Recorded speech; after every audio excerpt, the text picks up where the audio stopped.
In the golden sands of time, the story of ancient Egypt is often told through its towering pyramids, mighty pharaohs, and enigmatic gods. We picture grand processions, colossal temples, and the serene flow of the Nile. But what if I told you that one of the most remarkable chapters of this ancient civilization has been hiding in plain sight, trotting faithfully in the shadows of history? What if the defenders of sacred lands and the fiercest warriors on the battlefield weren't just men, but man's best friend? Welcome to the untold story of Egypt's forgotten heroes, the dogs of war. Long before they became cherished companions curled up in our homes, dogs in ancient Egypt held a sacred and formidable status. We're not just talking about pets. We're talking about highly trained, fiercely loyal soldiers who stood on the front lines, defending the kingdom against its most feared enemies. Our journey begins in the late period, a turbulent era from around 664 to 330 to BC. Egypt, a beacon of civilization for millennia, was facing constant threats from foreign invaders. The mighty Persian Empire loomed, and internal conflicts weakened the kingdom's defenses. In this desperate time, Egyptian military strategists turned to an unconventional weapon, one bred for loyalty, courage, and a ferocity that could turn the tide of battle. Archaeological evidence in ancient texts paint a vivid picture. Imagine legions of Egyptian soldiers marching into battle, not just with spears and shields, but with powerful, muscular dogs straining at their leashes. These weren't just any dogs. They were likely ancestors of breeds we might recognize today, like the Saluki or the Basenji, but bred for size, strength, and an unwavering pack mentality.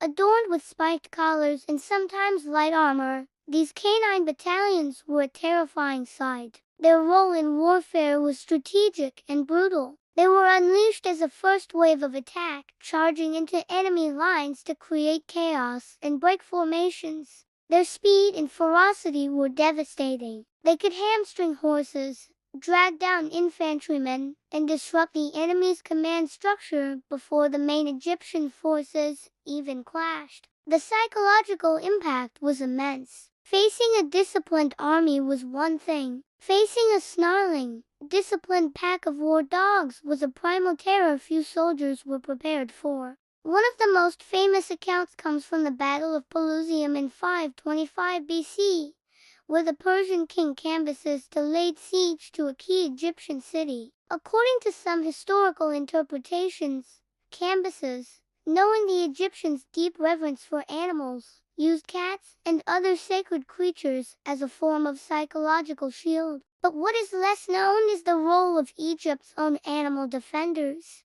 While the details are debated, it's clear that Egyptian forces relied on every asset they had, and their canine corps would have been at the forefront of Pelusium's desperate defense. Beyond the battlefield, these dogs played another vital role as temple guardians. The great temple complexes at Karnak and Luxor were not just places of worship. They were economic and political centers, holding immense wealth. Protecting these sacred precincts was paramount. At night, when the priests retired and the corridors fell silent, it was the temple dogs that took over. Patrols of these vigilant animals roamed the grounds, their keen senses acting as an ancient, four-legged security system, deterring thieves and saboteurs. The bond between these dogs and their handlers was profound. They were more than just tools of war. They were comrades. Inscriptions and art from the period often depict these animals with a dignity and respect typically reserved for high-ranking officials. The famous Tomb of the Dogs at Saqqara,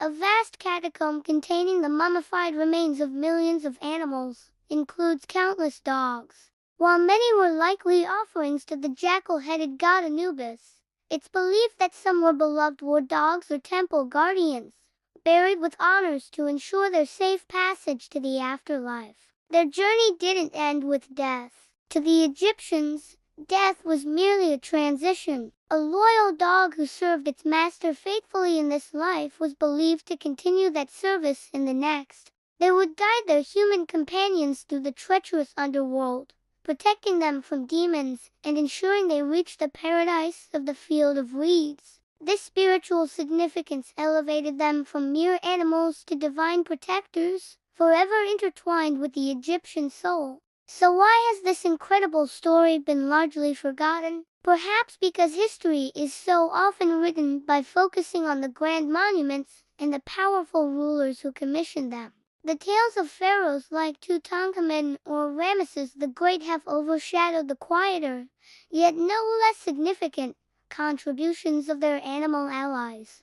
The pyramids stand as a testament to human ambition, but the silent loyalty of these canine heroes represents something just as enduring, the unbreakable bond between humans and animals. As we reconstruct these ancient scenes, from the dust of the battlefield to the hallowed silence of the temple halls, we are not just reviving history. We are giving a voice to the voiceless. We are honoring the courage and sacrifice of creatures who asked for nothing but gave their all for the kingdom they served. Their barks may have faded into the echoes of time, but their legacy of loyalty is etched forever in the sands of Egypt.